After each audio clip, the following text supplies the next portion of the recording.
David, tell us, what is the Visa Bulletin, and how can investors check to see if there's a waiting period through the Visa Bulletin? Sure. So the Visa Bulletin refers to the monthly publication by the Department of State's Visa Office, and these are the official statistics based on which categories are backlogged and which are not. So if you look at the latest Visa Bulletin for May 2024, as an example to see how to interpret it, in that Visa Bulletin, people are most concerned about two categories: family-based immigration and employment-based immigration. The interpretation of the family-based immigration category is similar to that of the employment-based immigration. Today, we'll focus on those employment-based immigration categories that you can see on the Visa Bulletin. There are essentially 5 categories: EB1, EB2, EB3, EB4, and then EB5. Each category then has kind of corresponding information on it that determines who can proceed to get the green card and who can't. And for the most part, the determination of if that green card can be issued will be based on the final action date seen on the Visa Bulletin.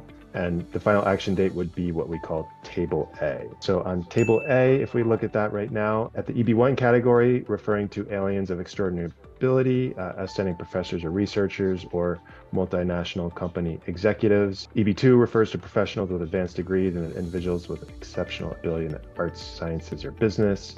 EB3 refers to professionals and skilled workers with a bachelor's degree, and then other workers refers to unskilled workers, and other kind of subcategories of EB3.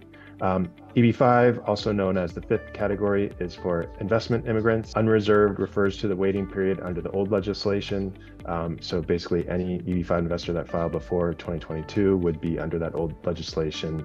And then the new legislation, also passed in 2022, of course, added these new reserve categories, which are rural, urban, and high unemployment. So looking at Table A, referring to the visa availability chart, when the A date is reached, it means that a green card quota is available for you. According to the employment-based immigration schedule for May, for applicants born in mainland China, all non-reserved categories, and that includes EB1, EB2, EB3, EB4, and the old EB5 investors have a waiting period. And basically that waiting period is basically determined on when you file your case. So once a case is backlogged, there'll be a date on that Visa Bulletin. If you filed your case before that date, you can proceed to get your green card. But if you filed your case after that date, you're going to have to wait for that date to be updated.